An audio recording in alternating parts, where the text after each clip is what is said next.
The greatest cornerback ever in the NFL, perhaps, is now making waves in the NCAA as a coach. But, guys, is Deion Sanders good for college football?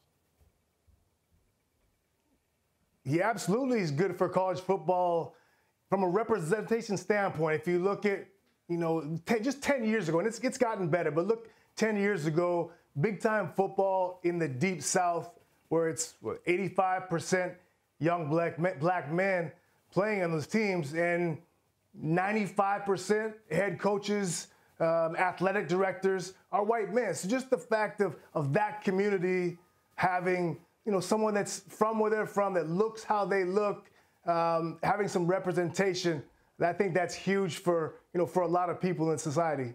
Yeah, I think it's hard to argue with that. And if you're at the University of Colorado, I think this is absolutely what you're looking for, because this was as irrelevant a program as there was in Power 5, coming off a 1-11 season last year. And they needed something to shake them up. And even they talked about the fact that they were taking a chance here by hiring Deion. But he has come as advertised. He's brought more money into the program. The games are all sold out. You look at the ratings, $7.3 million for his opener against TCU on Fox, $8.7 million for this last game on ABC. And, it's good and bad, right, for me, because some would say he is adding a lot into college football. I wonder if he's taking a lot of the oxygen from college football. I live out here in the Pac-12 footprint, and this is going to be the last year of that conference. That conference has been doing unbelievably well, and we're just talking about one person in it, and that's Deion Sanders.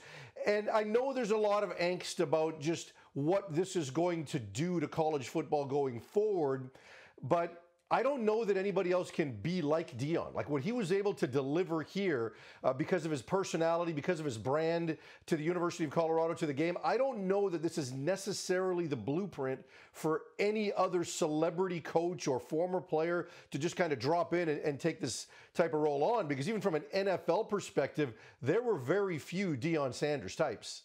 For the Deion Sanders experiment to work, at least for long-term sustainability, at some point, prime time is going to have to show some humility. And there's a lot of people waiting to see his downfall. And I'm not one. I want this to work because there's a lot of people watching him, and the futures of a lot of people and opportunities, will depend on how Deion handles some of these things. So for me, he's won at everything he's done in life, right? He's prime time. But there's going to be a time where they're losing games. People are attacking Shedeur. They're attacking him. And how is he going to stand up and take this? Can he, show that humility? Can he, not point the finger? And for me, how he handles these situations, because a lot of these men that are under Deion Sanders at Colorado or at Jackson State or even other programs watching him, they're not going to make it every time. They're not going to make the NFL. They're not going to be huge successes. They're going to get knocked down. And how Deion responds when he gets knocked down, when he doesn't have success, when he's challenged, I think will say a lot. And also, these young men are watching. So that's key for me, how he's going to get attacked and how Deion handles himself when things aren't going well. I hope he handles it the right way. He's never really failed, and he's going to have some things to deal with for sure, as all eyes on him and Colorado.